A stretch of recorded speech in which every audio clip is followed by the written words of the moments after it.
Welcome to JCTV Mid-Missouri Art News, supported by many enthusiasts, coming to you from the capital city of Jefferson City, Missouri. I'm your host, Rick Jey, with two special guests today, Dr. David Nyaberi of Lincoln University, and musician John Nichols.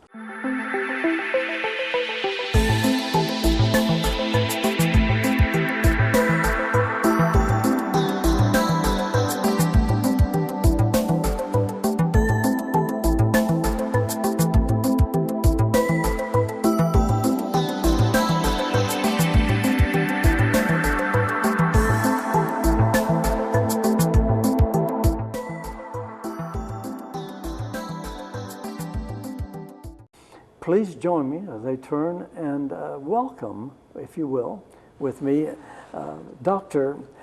David Nyaberi of Lincoln University to JCTV. Dr. Nyaberi, welcome to Mid-Missouri Art News. So great to have you here. I've been waiting for the chance to introduce our viewers to another great staff member of Lincoln University. Yeah, thanks, Rick, for having me. I'm happy to be here. Oh, thank you, sir. Thank you. Well, I'd love to first ask you if you would please tell us a little bit about what makes up the world of Dr. David Nyaberi. I know you had to work hard for that doctor title, and that there's a lot of history that has brought you on your path to this point. So please tell us a little bit about Mr. David Nyaberi. Yeah, so I was born in Kisii, Kenya. Kisii is a town about 200 miles west of Nairobi. It's about 50 miles south of the equator and about 30 miles from the shore of Lake Victoria. Oh my. So when I was growing up, during my days, when I started elementary school, we had to put our hands over our heads to touch the other ear to make sure that you are eligible to go to school. Oh, really? Yeah, so I started school. I went to Kisii Primary School. I finished my elementary education. And then I went to high school, a school called Alliance High School. It's in Kikuyu, Kenya. During our time, you had to do 4 years of secondary and 2 years of high school. Oh, I see. And then after high school, I went to college, studied for art, and then I became an art teacher. So right now here in Jefferson City, I teach at Lincoln University. I live with my wife, Naomi. I have a young son, Obama, a young daughter, Belia. I live with my niece, Glory. And I have my older children that are on their own. I have Monandi, Nyankuru, and Onsiba. Oh, great, great. Well, that sounds like really a complete family. You must be really inspired by their love and attention, what have you. Yes, sir. That sounds great. And just meeting a person from the great country of Kenya, the beautiful animals and savannas and what have you, and Lake Victoria, that's just, I just have many friends in the, around the Gold Coast, it used to be called, now in Ghana. Mm-hmm. So I've communicated with over 1,000 of different pen pals, and I have actually 2 right now that are still staying in touch, and they're in the engineering of the gold mines throughout Ghana. Okay. So it's nice that they've stayed with me. So I've always had an inspiration, a desire to know more people from the African nations, shall we say. That's so it's wonderful. a pleasure having you here, and Thank you. Just really inspired and happy. Well, can you tell us what first inspired you to become a professor at the university level? So I just told you I went to high school, did my 4 years of secondary, 2 years of high school. And then when I was in high school, my plan was to become an architect. An architect? Yes. Ah.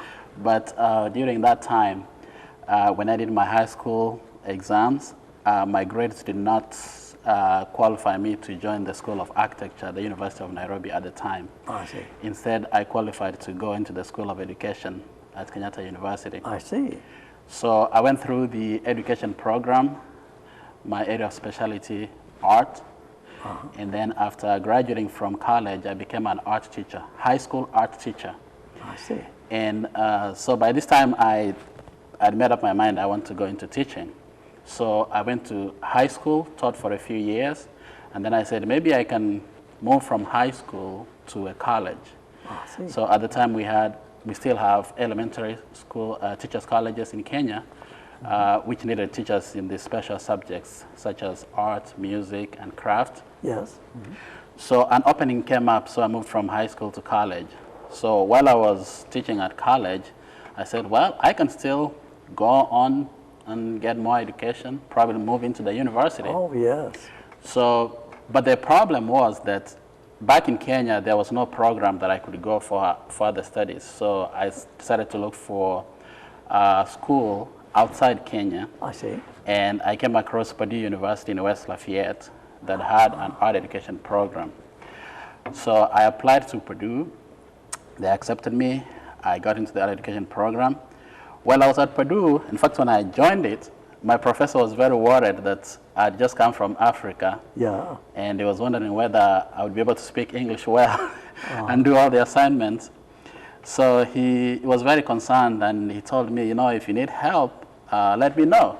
Excellent. And then he also gave me some very good advice. He told me that, he actually asked me whether I wanted to just do a master's program or planning to go to a PhD.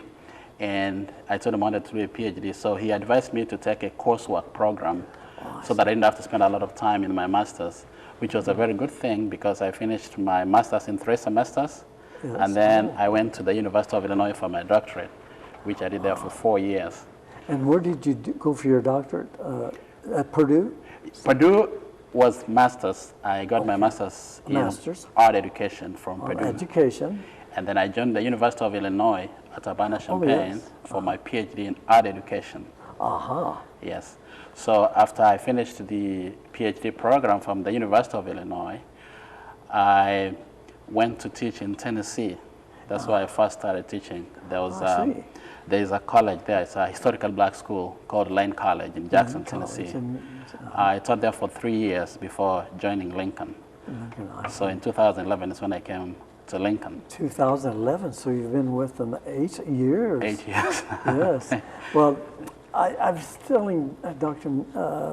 David that I'm so inspired to visit with him because I do try to introduce to the viewers and those prospective people, viewers that maybe like to attend Lincoln University, not only as a young person, but also those that would like to get back into their studies and extend their education.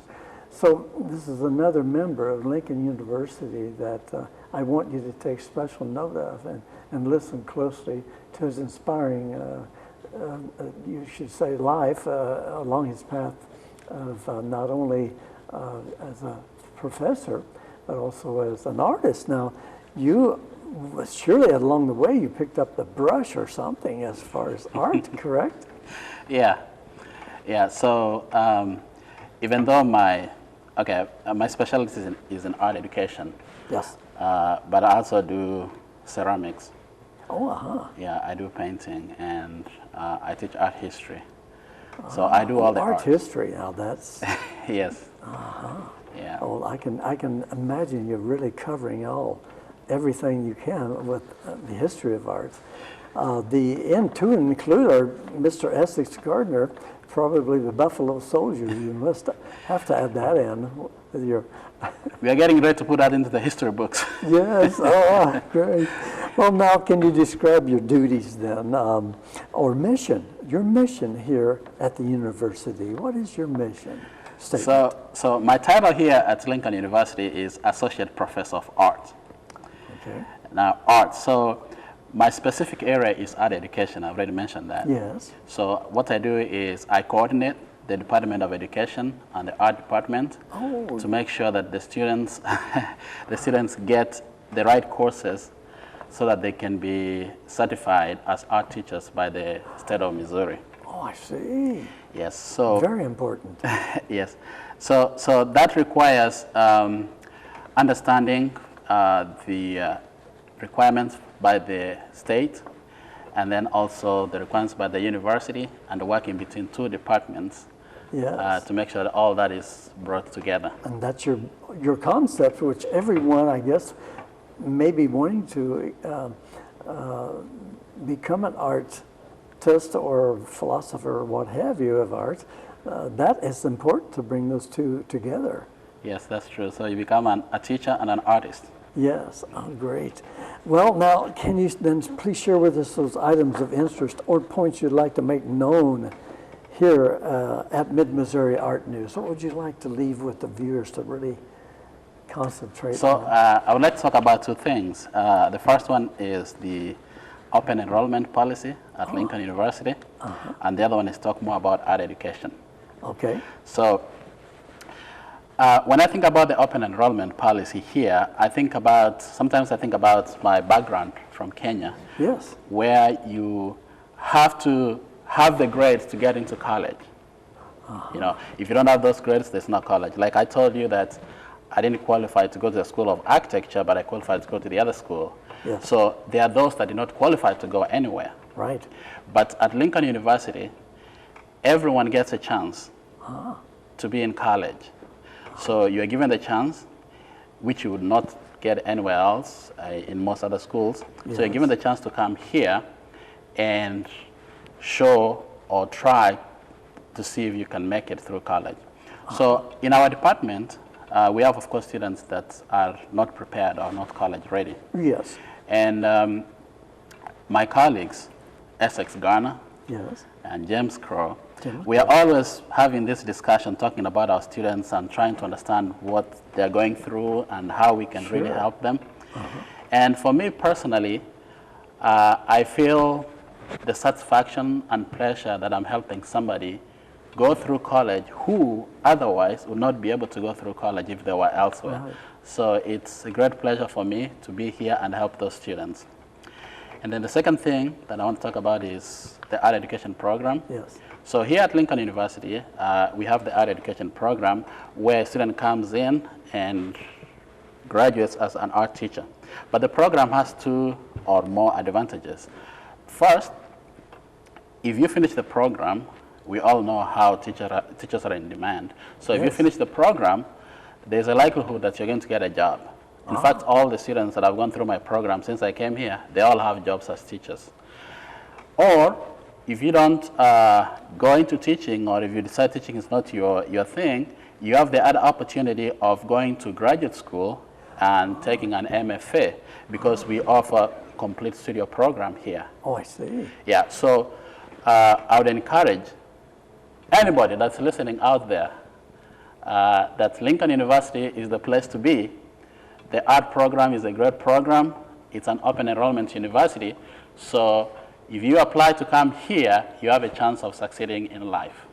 That's great. And that's what you get that feeling of the staff here, that you know you have a chance in life, that they're going to walk with you and guide you. And that's what's so special about the Lincoln University. Yeah, it's not just a title that I have, that I'm an associate professor of art.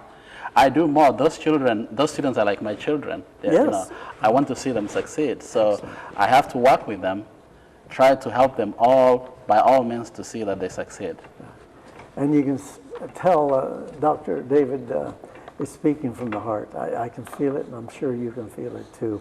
Well, Dr. Nyaberi, on behalf of JCTV, Mid-Missouri Art News, I want to thank you for sharing with us here at Mid-Missouri Art News.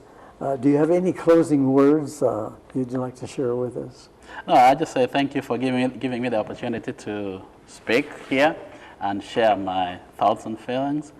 Thank you very much. And thank you so much again.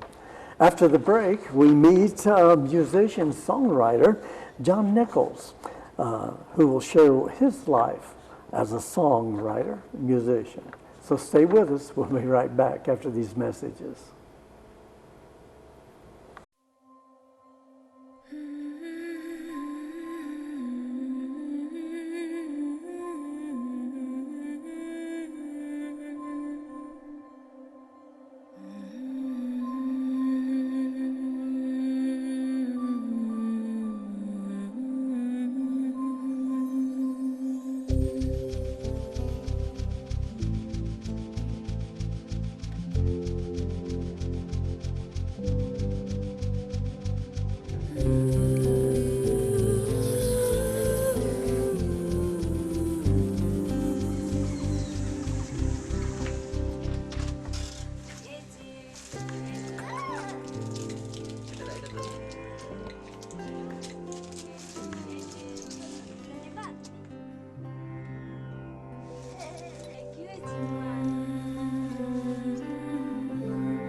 Please join me now in welcoming musician-songwriter John Nichols of Jefferson City, Missouri, with the song, See What Grows.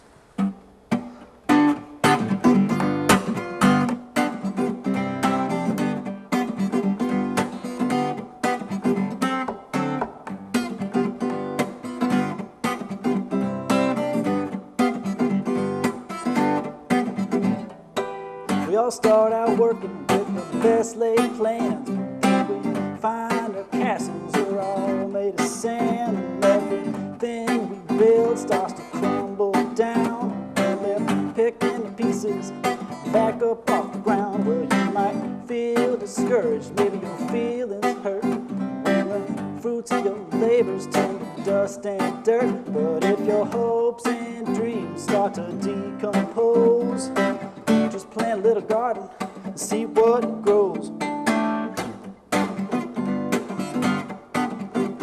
'Cause we're all just gardeners, tending to the gardens in our souls.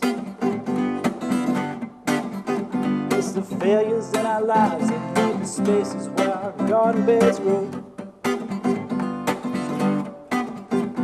The flowers that bloom will be there for you when you feel low. So plant a little garden, take care of all the seeds you sow.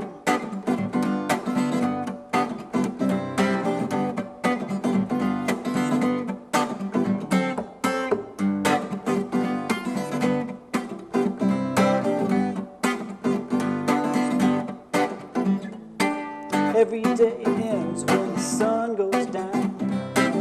Night time's over when it comes back round, and everything recycles as the seasons turn. Just like new life blooms after wildfires burn, and up from the dust and ashes comes a whole new crop, and it repeats the cycle and it never stops. So if your field of dreams ever goes up in smoke, just plant a little garden and see what grows. 'Cause we're all just gardeners, tending to the gardens in our souls. It's the failures in our lives and leave the spaces where our garden beds grow. The flowers that bloom will be there for you when you feel low. So plant a little garden, take care of all the seeds you sow.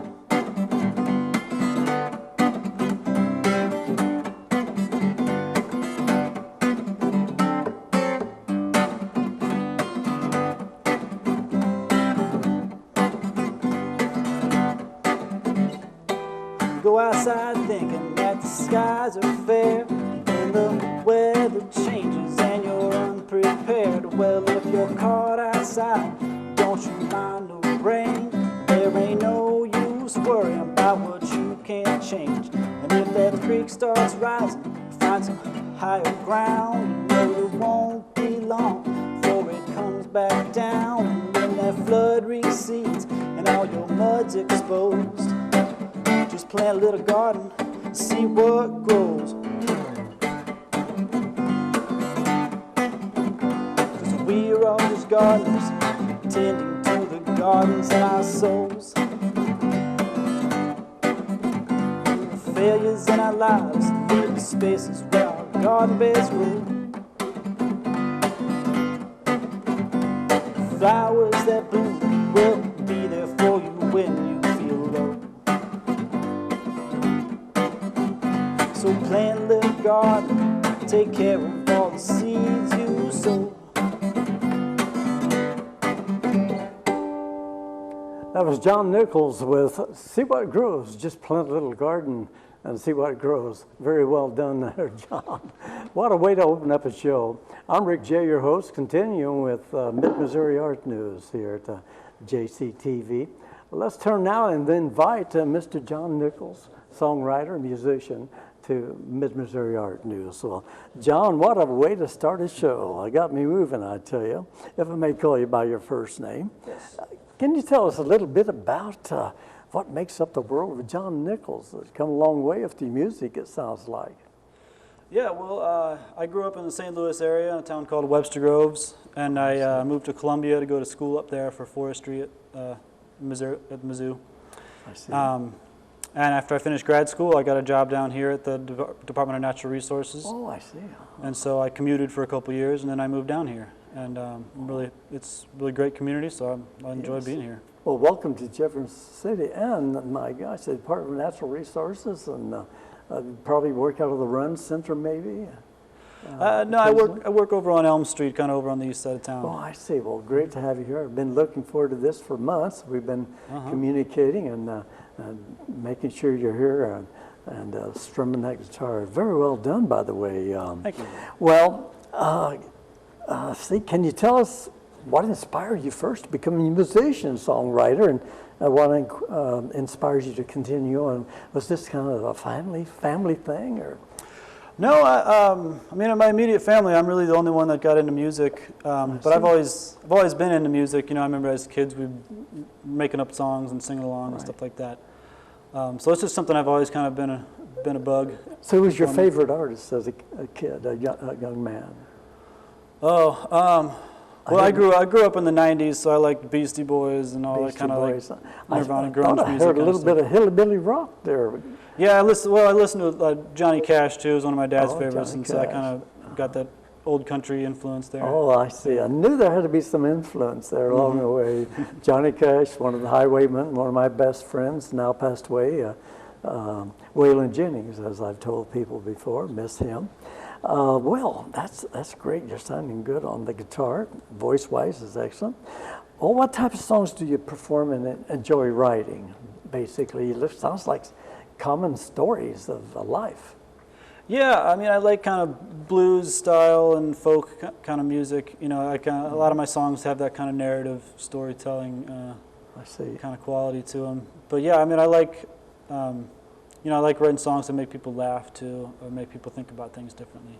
Well, now you perform locally and around. Can you give the viewers an idea where you've been performing, and where you're going to be in the future, so they can come to you? I know you highlight a lot of events around the city of Jefferson City, Missouri, the capital here. Go ahead and give us a few dates or what we can look forward to. Yeah, well, I got started in Jeff City. One of the first places I played was at the Mission. It's kind of one of my favorite places to go to see live music. They're really supportive of local music. And the Mission, where's that located? The Mission is on High Street, there at the corner of Ash, kind of catty corner from Prison Brews. I see. In the East End District. On the main drag, you could say, on the main strip of Jefferson City, Missouri. Yeah, I've played a few shows there before. They have a really great open mic night that's fun to play at. But I've also, another place I play is at Gumbo Bottoms, which is a little bar down on Madison Street downtown. I see. And I have a show coming up there on September 21st. Okay. But that's a really fun place to play. It's a real small venue, so it's real intimate, and you get to know your crowd pretty well.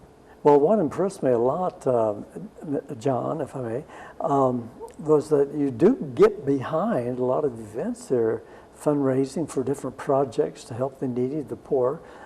So give us a little, where have you been when you've actually been helping the cause some way or another here in the city?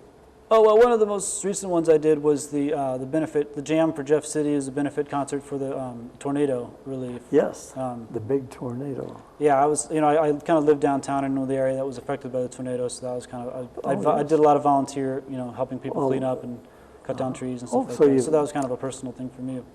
Not only helped clean up, but you kind of sung a song along the way to inspire my guests. Well, thank goodness that you was not blown away, because it did make an impact on the city of Jefferson City. Well, that's very commendable that you do play a part in the city, not only as an entertainer, musician, songwriter, but helping those in need. And that's what we like to see and really expose to our viewers here at JCTV, Mid-Missouri Art News, and Spotlight on the Arts.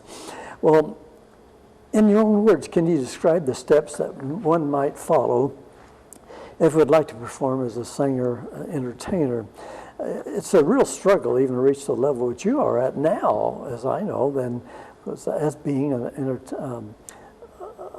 talent agent, working with different entertainers, booking national talents from Alabama on down to Wayland, what have you. In the past, I know it's a struggle to get up there. We're working on a couple of individuals right now making comebacks, like Tanya Tucker now is working with Shooter Jennings, which is Wayland's son. Tanya Tucker is making a comeback, which I met when she was about 18 years old. So give us an idea what has to happen. Does it happen, or did you just work it, or? Well, yeah, I mean, I started playing guitar as a teenager, and I kind of started writing my own songs right away. You know, music's always been kind of a creative outlet for me. But I started doing that as a teenager, but it really wasn't until I moved here in my 30s that I really, decided to make a focus on it and, get out and start performing. Yes. But, in terms of being a songwriter, one of the things that's always helped me is just listening to songs, listening to as many songs as I can, and listening to them kind of critically, trying to pay attention to the structures that people use in songs, the patterns, the different kind of literary devices that they use in their lyrics, and that kind of helps me shape my songs to be more aesthetically pleasing to people, and also kind of helps me know how to break conventions and do something that's a little different and unique, but still a way that people will like. Well, we used to call them in the industry. I sat in a lot of. I was told I had an ear for music and developing music, and I always talked about what I called a hook. Every great song has a hook, which can be a meaning, just a lick on a guitar, an extra, or a couple claps between the majors and the minor changes. But again, that you listen for those things, and you know that it's an important part of writing a song or performing a song. And probably you have an open ear to someone that might recommend probably on the way. Now, do you have any productions yet that are available for purchase for people if they enjoy your music and they've seen you local, but yet they want to take something home with them? Do you have anything in the works at the moment? Well, right now I have a few demo songs that I recorded just in my own apartment, and I have those on my SoundCloud page, which SoundCloud.com is a website that a lot of artists use to kind of publish their own music. And so if you go on there and search John Nichols music, I have a page there. Super. And I have I've been printing CDs of those and taking them to shows. But I mean, eventually, soon I'd like to get into like a professional studio and make an actual. So if someone wants I guess it is on SoundCloud where they can get a hold of you if they want a copy, correct?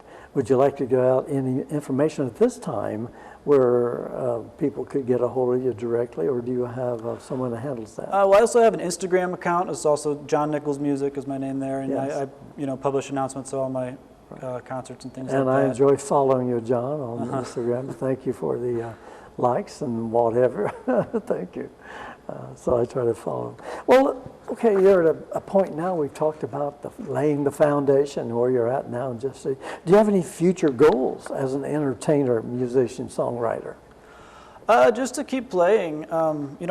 The past couple of years I've been playing kind of as a solo act, but I'd like to start collaborating with more people and maybe kind of start a band kind of thing. Super. But yeah, Jeff City is a really great music community. It's kind of a big family, so as a new musician, it's easy to get out and play because everybody's really supportive. And as far as being an up and coming performer, I think that's the best thing to do is just get out and play and meet people, and and if you're not a musician but you just like to support live music, just get out and go to shows. Yes. 90% of the music you'll see in Jeff City is free, and even if they do charge money, it's paying $5 for a show or for a band you never heard of. Chances are you're going to like it anyway. So it's really great. And what's that next gig? I'm playing September 21st at Gumbo Bottoms downtown, and then on October 19th I'm playing at a Missouri River Relief cleanup event over at the Norrin Access across the river. All right. And maybe in the future we'll see him at the State Fair in Sedalia.